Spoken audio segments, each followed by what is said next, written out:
Okay, time for some true confessions. Have you ever looked up an ex on Facebook? Be honest. You might just call it checking in. Others might call it surveillance. Whatever you call it, a third of us do it. Now, of course, there are always people who want to get a little too up close and personal to celebrities, but what about what is being called social stalking? Looking up someone who may have dumped you. Have you done it? You may have and not even know it.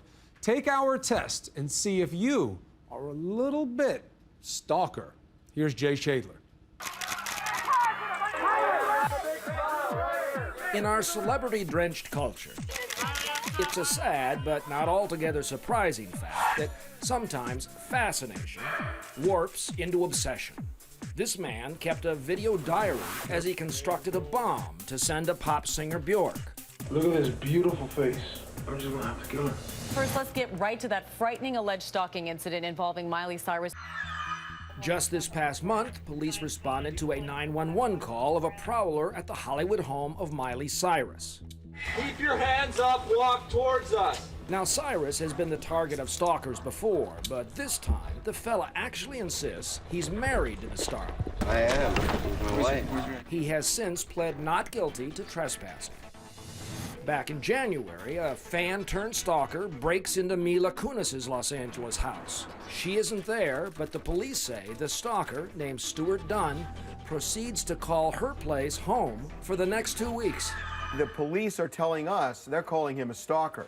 But it's a dangerous stalker because anybody who breaks into your house, you know, is not just standing there trying to get an autograph. A few months later, the same guy shows up 3 days in a row at Kunis's Beverly Hills gym. Kunis is terrified, Dunn is jailed, and later pleads not guilty to stalking charges.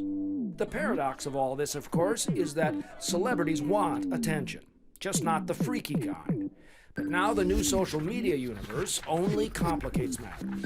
I even love rehearsals. Suddenly, the mundane musings of your favorite star explode on your Twitter account. Going out tonight. It's going down. Pictures of how Taylor Swift spends her free time are on Instagram. Katy Perry details her night out on Twitter.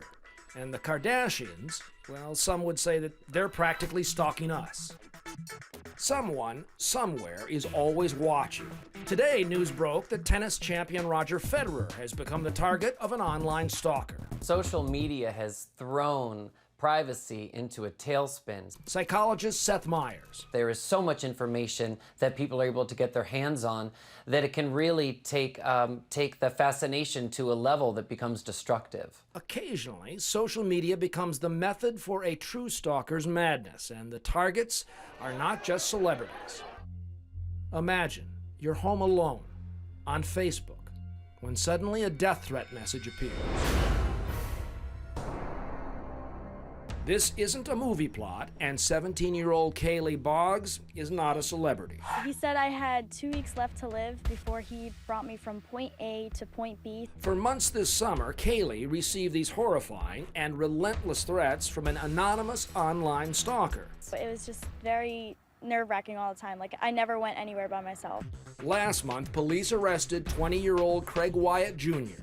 Through Facebook, emails, and cell phones. Police say he had been haunting Kaylee and more than 24 other women. Craig Wyatt may have thought it was a joke, but it definitely wasn't a joke to the victims. They took it very serious.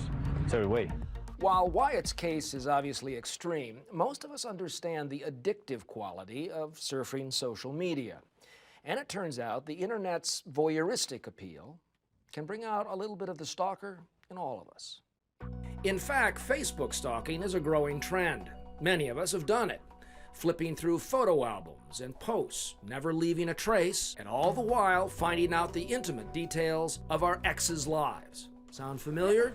It does to Tracy Clark Flory, a writer for Salon. Well, so I found myself newly single and feeling a bit sorry for myself.